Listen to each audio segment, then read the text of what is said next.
जय हिंद दोस्तों, रक्षित खन्ना के इस चैनल में आपका स्वागत है। दोस्तों, आज के इस वीडियो में मैं आपको 5 इंपॉर्टेंट इंफॉर्मेशन दूंगा, जैसा कि आप पीछे डिस्प्ले बोर्ड में देख रहे हैं। और इसी के रिगार्डिंग कुछ मैसेज हैं, कुछ नोटिफिकेशन है, वो भी मैं आपको साइड में दिखाऊंगा, वो भी आप चेक करेगा। वीडियो में आगे बढ़ने से पहले एक छोटी सी गुजारिश करूंगा, अगर आप पहली बार मेरा चैनल देख रहे हैं या फिर वीडियो देख रहे हैं तो आप मेरा चैनल सब्सक्राइब कर सकते हैं, जिसका नाम है रक्षित खन्ना, जो कि वेलफेयर से रिलेटेड जो नई नई जानकारी आती हैं, नए नए मुद्दे उठते हैं, वो आपको समझाए जाते हैं इस चैनल के माध्यम से। और पेंशन से रिलेटेड जो आपकी प्रॉब्लम होती है उसका भी सोल्यूशन किया जाता है इस चैनल के माध्यम से। तो उसके लिए आप मेरे चैनल से जुड़ सकते हैं या फिर आप चैनल सब्सक्राइब कर सकते हैं। दोस्तों, आज के कुछ सैनिक समाचार हैं शाम के, वो मैं आपको दूंगा कुछ पॉइंट में। सबसे पहला पॉइंट, सभी पेंशनर अपनी जनवरी की पेंशन स्लिप चेक कर सकते हैं स्पर्श पे।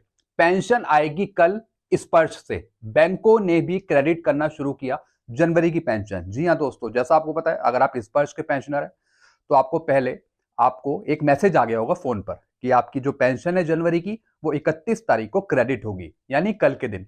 तो दोस्तों, आपकी पेंशन स्लिप भी जनरेट हो रखी है स्पर्श पे, आप देख सकते हैं।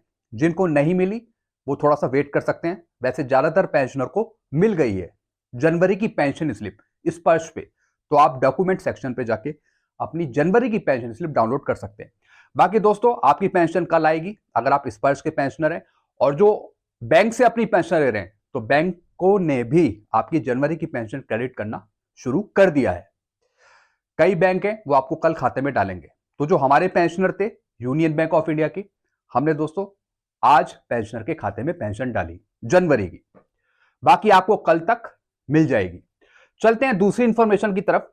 केंद्रीय अर्धसैनिक बल सीएपीएफ के 11 लाख जवानों अफसरों ने पहले पुरानी पेंशन की बहाली के लिए दिल्ली हाई कोर्ट से अपने हक की लड़ाई जीती थी। दोस्तों, जैसा आपको पता है, केंद्रीय अर्धसैनिक जो बल थे, जिसमें सीएपीएफ है, आरपीएफ है, आईटीबीपी है, ये जो जवान आते हैं, इसमें जो ऑफिसर्स आते हैं, तो इनको पुरानी पेंशन नहीं मिल रही थी। तो फिर इन्होंने कोर्ट केस के थ्रू दिल्ली में ये केस जीता, लेकिन भारत सरकार ने मना कर दिया। केंद्र सरकार ने स्टे ऑर्डर ले लिया सुप्रीम कोर्ट से, और दोस्तों ये मामला फिर वहीं रुक गया। तो दोस्तों, यही इसमें लिखा हुआ है कि जो केंद्र सरकार थी उसने सुप्रीम कोर्ट से स्टे ऑर्डर लिया। अब केंद्रीय अर्धसैनिक बल सीएपीएफ के 11 लाख जवानों अफसरों को पुरानी पेंशन मिलेगी या नहीं, इस पर केंद्र सरकार सुप्रीम कोर्ट में जवाब देगी अगले महीने। जी हां दोस्तों, अगले महीने एक बार फिर से केंद्र सरकार हाजिर होगी सुप्रीम कोर्ट में। वो जवाब देगी, क्या हम जो सीएपीएफ हैं, क्या हम उनको पुरानी पेंशन बहाल कर सकते हैं, और अगर नहीं दे सकते तो इसका कारण क्या है। सारी चीज दोस्तों केंद्र सरकार बताएगी सुप्रीम कोर्ट के सामने।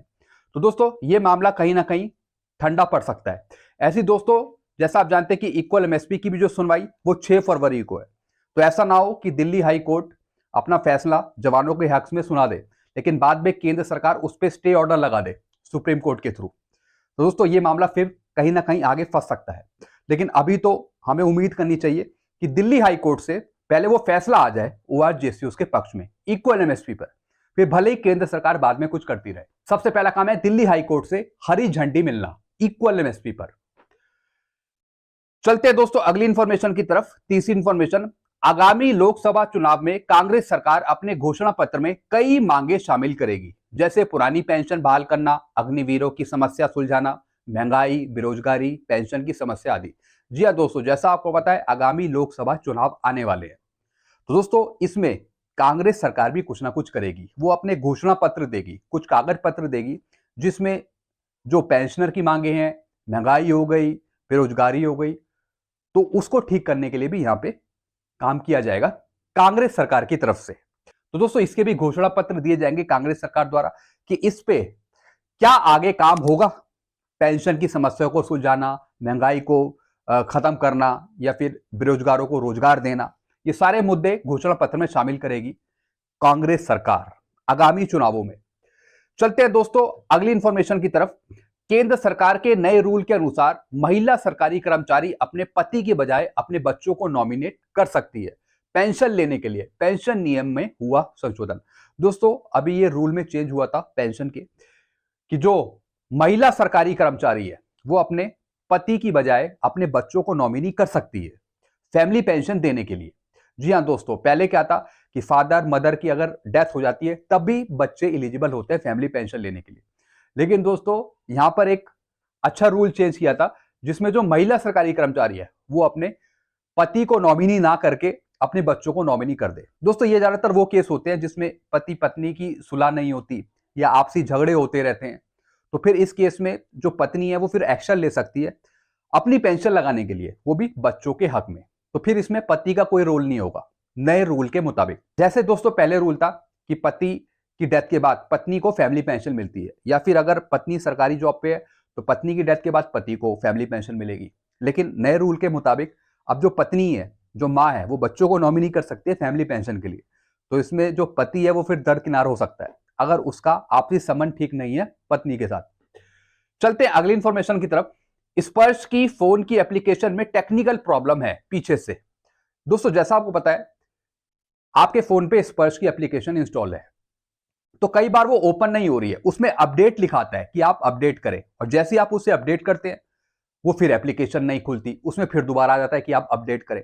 दोस्तों ये जो प्रॉब्लम है ये टेक्निकल प्रॉब्लम है, आपके फोन में कोई दिक्कत नहीं है, ना ही आपके यूजर नेम पासवर्ड में कोई दिक्कत है, आपके फोन में बिल्कुल भी कोई दिक्कत नहीं है। दोस्तों ये जो प्रॉब्लम चल रही है स्पर्श की एप्लीकेशन पे, ये पीछे से ही चल रही है, बैक एंड से ये प्रॉब्लम चल रही है।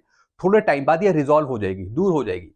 तो इसलिए अगर आप फोन पर काम नहीं कर पा रहे अपनी स्पर्श की एप्लीकेशन को लेके, तो फिर आप कंप्यूटर पे कैफे पे आप स्पर्श की साइट ओपन करें, वहां पे लॉगिन करें, फिर आप वहां पे सारे काम सही कर पाएंगे, क्योंकि कंप्यूटर पे सही चल रही है स्पर्श की वेबसाइट। बस मोबाइल की जो एप्लीकेशन है स्पर्श की वो नहीं खुल रही है, उसपे बार बार अपडेट मांगा जा रहा है, और अपडेट कर भी दिया तब भी वो दोबारा अपडेट मांग रहा है। तो आपको घबराने की जरूरत नहीं है, वो कुछ टाइम बाद ठीक हो जाएगा, अपने आप वो फोन पे ऑटोमेटिकली ठीक हो जाएगा। तो दोस्तों ये कुछ इन्फॉर्मेशन थी जो मैंने आपको दी। आई होप सारी चीजें आप अच्छे से समझ गए होंगे। कुछ और आपको पूछना हो तो आप नीचे कमेंट कर सकते हैं। वीडियो आपको अच्छा लगता है वीडियो को लाइक करें, और इस चैनल को आप सब्सक्राइब कर सकते हैं। Thank you so much.